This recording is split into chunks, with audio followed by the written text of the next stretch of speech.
Amanda Karolkiewicz said husband was frustrated that she couldn't get over his affair with Intern.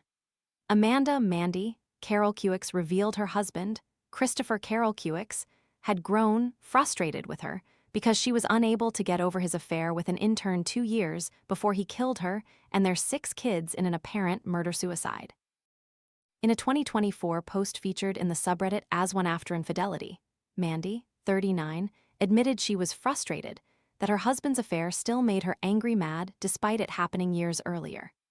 For instance, a year or so after DDay, I was crying expressing how weird and frustrating that this random girl across the country, who I should have no clue about her existence, is such a traumatic and permanent character in my story, she wrote.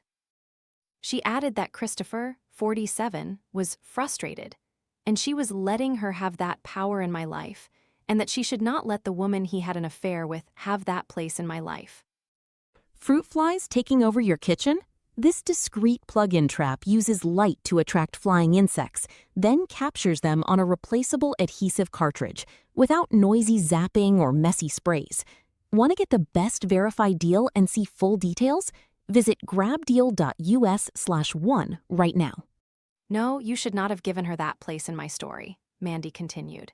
He doesn't get mad per se, just more frustrated that it's still sometimes sick I carry despite his changes and growth. Earlier in the conversation, Mandy said that someone who has been cheated on will always have that experience etched in his brain permanently as trauma. He can heal and become healthy again, as can you. Your marriage will never be like before. However, even decades later, he can and most likely will become triggered by something, and you have to be willing to support him through those triggers decades from now, she wrote. For instance, my grandfather cheated on my grandma when they were in their 30s.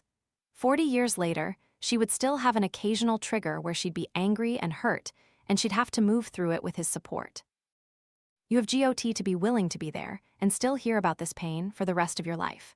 Not as frequently, but it will still occasionally come up.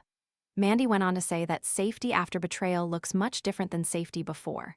For me, safety is the ability to trust that my wayward husband will not get angry or defensive when I'm triggered and will help to carry me through it. We're almost 5 years out, and he's trying but still struggles with defensiveness, she wrote. I wouldn't say I feel safety in my emotions, because he still struggles with receiving my triggers without defensiveness, and that's slowing down my ability to regain feelings of safety. Mandy's Reddit posts have circulated online after police confirmed that Kristopher fatally shot her and their 6 children before he set their house on fire in an apparent murder-suicide on Friday, July 24. Following the killings, a woman called 911 to report that their home was full of smoke. If you or someone you know is struggling or in crisis, help is available. Call or text 988 or chat at 988lifeline.org. If you or someone you know is experiencing domestic violence, please call the National Domestic Violence Hotline at 1-800-799-7233 for confidential support.